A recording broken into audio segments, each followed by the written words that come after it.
Magandang araw sa inyong lahat sa pagpapatuloy ng ating kwento. Darang na naman ang ginang dahil sadyang malakas ang kanilang pagkahangat sa isa't isa. Halos hindi niya maintindihan ang sarili. Pag magkadikit sila ng binata, ang bilis niyang mag-iba ng pakiramdam pagkasama ang lalaki. Para siyang gasolina. At si Alex ang apoy na pag nadikit ay agad nagliliyab. Hindi pa naglaon ay nakaangat na ang panloob pantaas ni Melissa. Nasa mga labi na ni Alex ang dulo ng isang kabundukan ni Melissa at todo ang ginagawang pagpapala na animoy sanggol na umaamot ng gatas. Salit-salitan pinagpala ng binata ang dalawang mapuputing kabundukan ng ginang at hindi tinantanan, pati ang buong palibot ay pumula na halos kakulay na ng dulo ng kanyang kabundukan. Pagkatapos magsawa ay pumaibaba na ang binata at hinagilap ang puting panloob pambaba ni Melissa. Aakbang ibababa niya na ito pero pinigilan siya ng nobya. Wag na babe, hawiin mo na lang, ani ni Melissa na agad namang sinunod ng binata. Patid niyang natatakot pa rin ang nobya na baka masilipan silang dalawa. Nang makita ang makipot na lagusan na yun, ay walang patumpik-tumpik na dinaluhong ang masiba na binata at ito'y pinagpala ng kanyang bibig. Hindi mapigilang mapabulong ng malakas si Melissa. Matagal din siyang nilapa ng binata at ilang beses tumirik ang kanyang mga mata bago na pagdesisyonan nito na gawin na ang dapat gawin.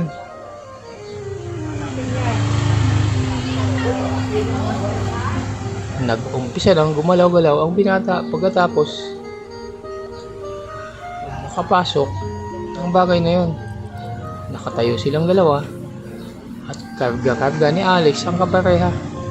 Pero si Alex ang nakasandan ngayon sa malaking bato para namang palaka si Melissa sa kanyang pwesto na nakayakap kay Alex at nakasabit pa sa mga braso nito ang kanyang magkabilang binti. Naririnig mo ang kakaibang bulungan ng dalawa, parehong naghahabol ng kanilang mga paghinga na sinasabayan pa ng pagbuelo ng kanilang mga katawan upang mas mapasarap pa ang tingkian ng kanilang mga laman. Kahit hirap sa posisyon ay wala silang pakialam dahil kakaibang sarap naman ang kanilang nararamdaman sa kanilang dugtungan. Nang mapagod ay nagkalas muna ang dalawa at naghanap ng mapwestuhan. Tangi ang malapad na bato lamang na pinalalagyan ng kanilang mga tala ang tanging lugar na pwede silang mahiga dahil po patuhan ang buong palibot. Dagan nga lamang ay hindi ito kuble katulad sa unang lugar nilang pinagbakbakan.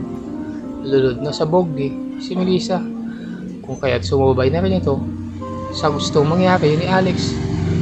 Walang kagatol-gatol na hinubad ng binata ang panloob ng may bahay at wala ring pagtutol mula sa babae at ito pa nga mismo ang naghubad ng kanyang pantaas pandoob. Inayos muna nila sa tabi ang kanilang mga dala at naglatag ang binata ng tuwalya. Naunang humiga si Alex at pinahiga ang nobya sa kanyang harapan. Nang makalapat na ang likod ni Melissa sa ibabaw ni Alex, ay isinunod naman niyang inayos ang kanilang mga nasa harapan.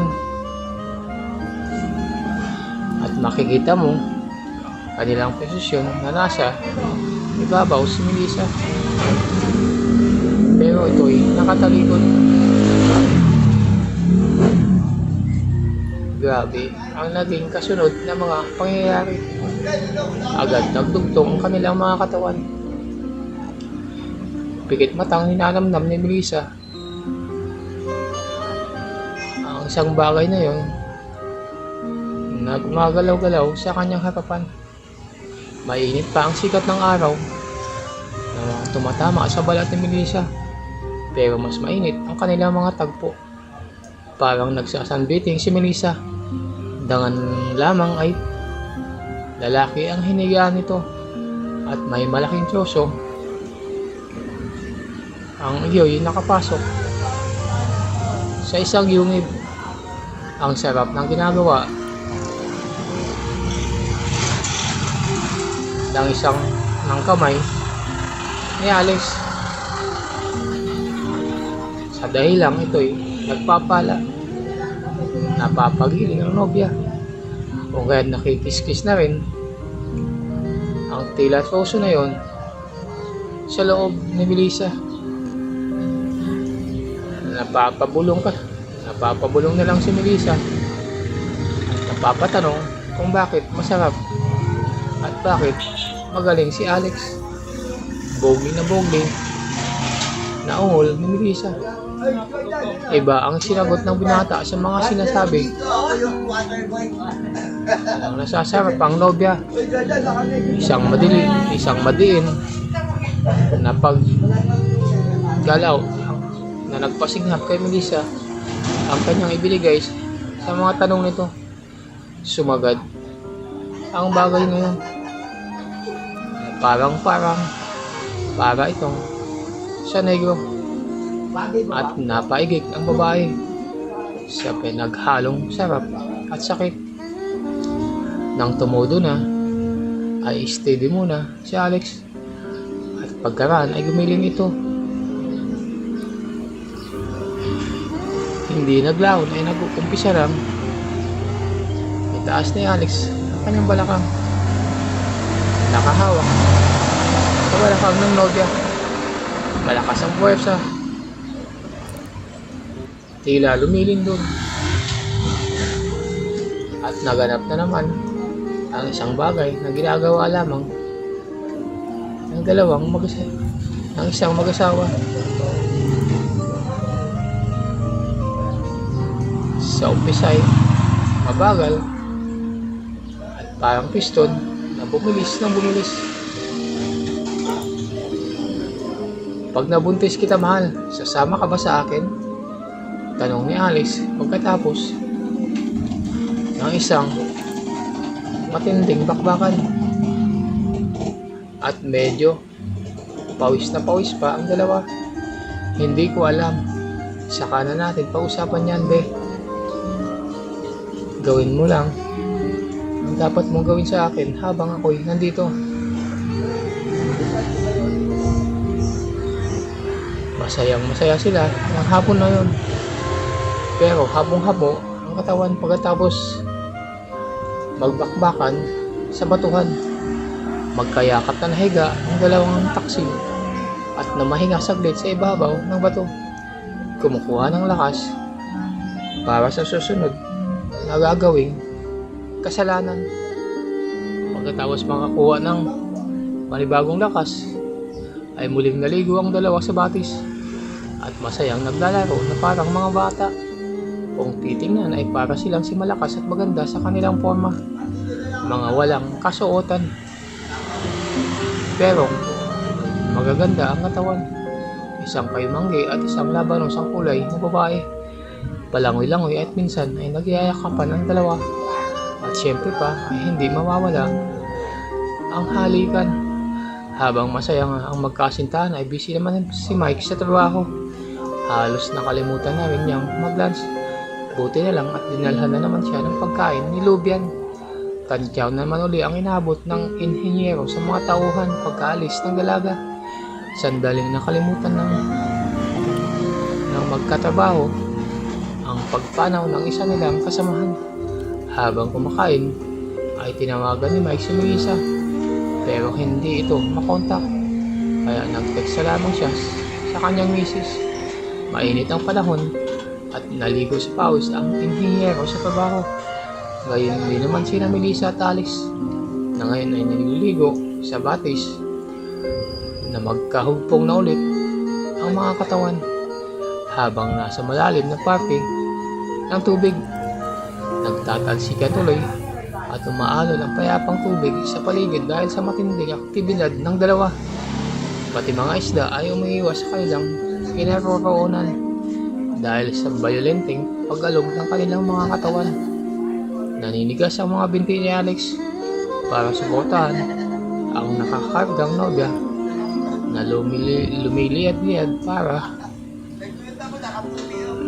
malayang makagalaw ang harapan ng binata. Umalo sa tubig ng batis ang mga likidong pinakawalan ng magsing hirog.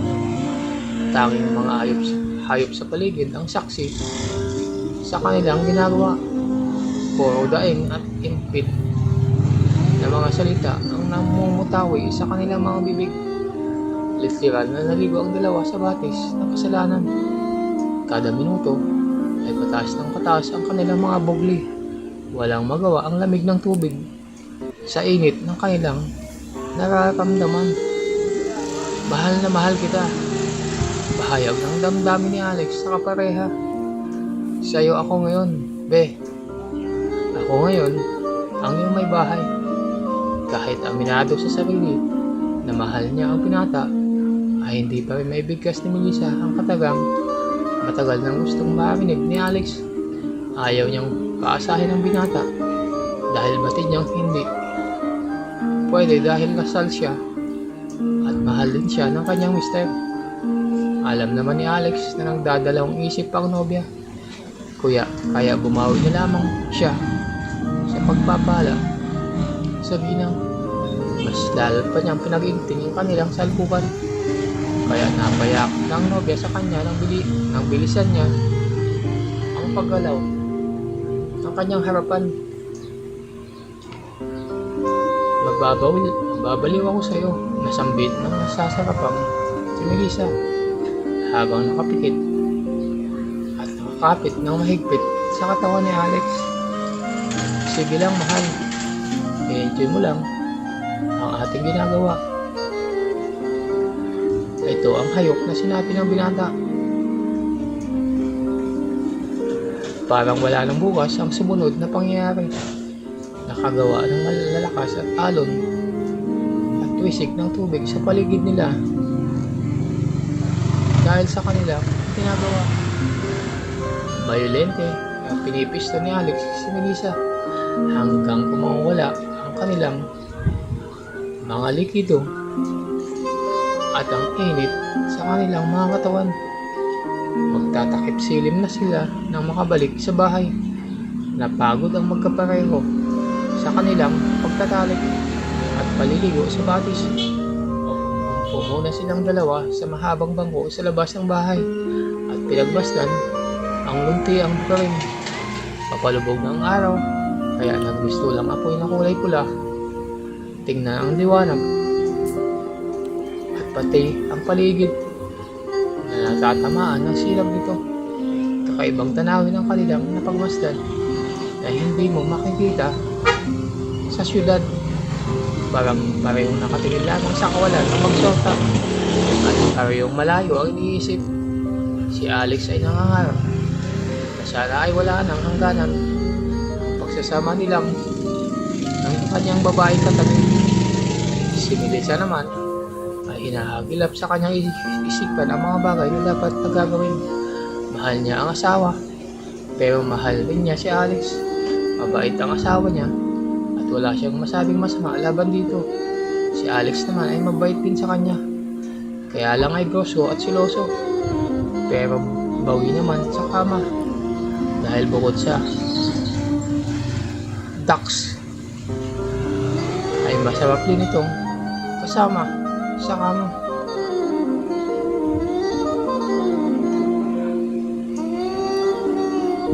Hanggang dito na lang muna ang ating kwento.